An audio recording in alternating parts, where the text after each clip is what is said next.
दोस्तों, श्रवण कुमार के मातृ और पितृ भक्ति की कहानी तो अवश्य सुनी होगी। उन्होंने अपना सारा जीवन अंधे माता पिता के सेवा में लगा दिया था। वे अंधे माता पिता की लाठी बने रहे। ये कहना गलत नहीं होगा कि वे अपने माता पिता के भक्त थे, लेकिन क्या आपको पता है कि श्रवण कुमार के माता पिता किस पाप के कारण अंधे हुए थे? नमस्कार दोस्तों, ज्ञान टुडे टीवी पर आपका हार्दिक स्वागत है। दोस्तों, कई कथाओं में श्रवण कुमार के माता पिता के अंधे होने के अलग अलग कारण बताए गए। एक कथा के अनुसार उनके अंधे होने का कारण त्रिजटा ऋषि का श्राप है। ये श्राप उन्हें उनके पिछले जन्म में हुआ था। बात उस समय की है जब त्रिजटा ऋषि श्रवण कुमार के माता पिता के घर पहुँचे तो ऋषि के पैर धूल मिट्टी से सने हुए थे। श्रवण कुमार के माता पिता उनके पैरों को घृणा की दृष्टि से देख रहे थे। तब श्रवण कुमार के माता पिता के पिता ने अपने पुत्र एवं बहू को त्रिजटा ऋषि के पैर धोने को कहते हैं। पिता का आदेश पाकर पुत्र और बहू ऋषि का पैर तो धोने लगे, लेकिन दोनों ने आंखें बंद कर ली। आंखें बंद करते देख ऋषि क्रोधित हो गए और उन दोनों को श्राप दे दिया और कहा कि जो तुम दोनों ने एक ऋषि के पैर धोते वक्त आंख बंद कर अपमान किया है, इस पाप के लिए तुम दोनों अगले जन्म में अंधे हो जाओगे। यह श्राप पाकर दोनों ऋषि के चरणों में गिर पड़े और माफ़ी मांगने लगे। तब ऋषि ने कहा कि अगले जन्म में तुम्हारा पुत्र श्रवण कुमार तुम्हारा सहारा बनेगा। वह माता पिता का सच्चा भक्त और ऋषि मुनियों की तरह ज्ञानी होगा। वहीं दूसरी और पौराणिक कथा की माने तो त्रेता युग में एक ऋषि थे। उनका नाम शांतनु था और उनकी पत्नी का नाम ज्ञानवंती था। उन दोनों के कोई संतान नहीं था। एक दिन ऋषि और उनकी पत्नी घर के आंगन में बैठे थे और संतान न होने का दुख एक दूसरे से बांट रहे थे। तभी ब्रह्म ऋषि नारद जी प्रकट हुए।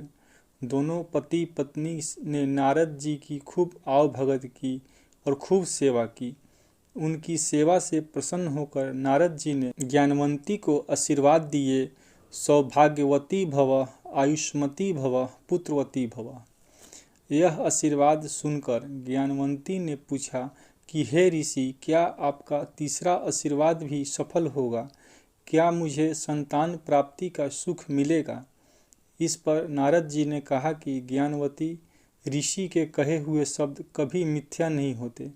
ऋषि के दिए आशीर्वाद कभी व्यर्थ नहीं जाते, लेकिन मेरी एक शर्त है।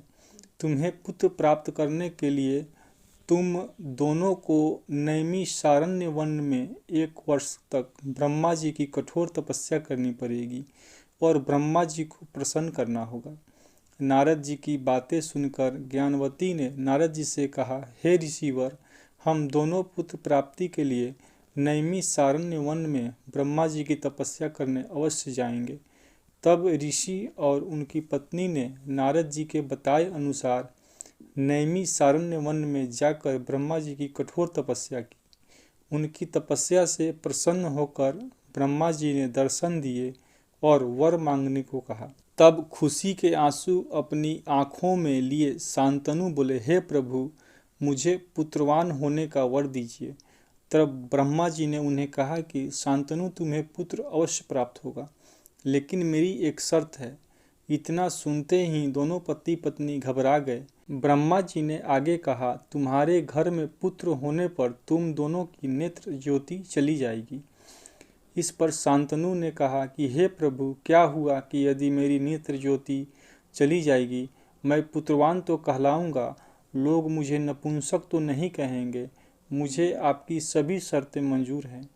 इस पर ब्रह्मा जी ने कहा कि मैं तुम्हें आशीर्वाद देता हूँ कि तुम्हें पुत्र प्राप्ति होगी, और यह भी आशीर्वाद देता हूँ कि तुम्हारे इस पुत्र का नाम संसार में युगों युगों तक याद किया जाएगा और तुम्हारे पुत्र का नाम इतिहास में मातृ एवं पितृ भक्ति के लिए याद किया जाएगा। बाद में शांतनु के पुत्र होने पर दोनों माता पिता की नेत्र चली गई और वे अंधे हो गए। उस बालक का नाम श्रवण कुमार रखा गया। ब्रह्मा जी के कहे अनुसार ठीक वैसा ही हुआ। श्रवण कुमार बहुत ही सरल स्वभाव का व्यक्ति था। माता पिता के लिए उसके मन में बहुत प्रेम और श्रद्धा थी। वह दिन रात अपने माता पिता की सेवा करता था, अपने माता पिता की बच्चों की तरह ध्यान रखता था और उसके माता पिता भी खुद को गौरवान्वित महसूस करते थे। श्रवण कुमार के माता पिता अपने पुत्र से अतुलनीय प्रेम करते थे। दोस्तों, श्रवण कुमार के माता पिता नेत्रहीन थे, इसलिए वे उनकी श्रद्धापूर्वक सेवा करते थे।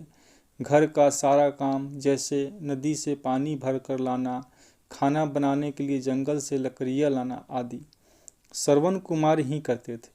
माता पिता की सेवा करने में वे जरा भी नहीं थकते थे, बल्कि उन्हें आनंद मिलता था। माता पिता हमेशा उन्हें आशीर्वाद देते थे। इतिहास में मातृ भक्ति और पितृ भक्ति के लिए श्रवण कुमार का नाम अमर है। हम आशा करते हैं कि ये कहानी आपको ज़रूर पसंद आई होगी, तो हमें कमेंट करके ज़रूर बताएं। इस वीडियो को शेयर ज़रूर कीजिएगा। अगर आपने हमारे चैनल को सब्सक्राइब नहीं किया है तो सब्सक्राइब ज़रूर करें।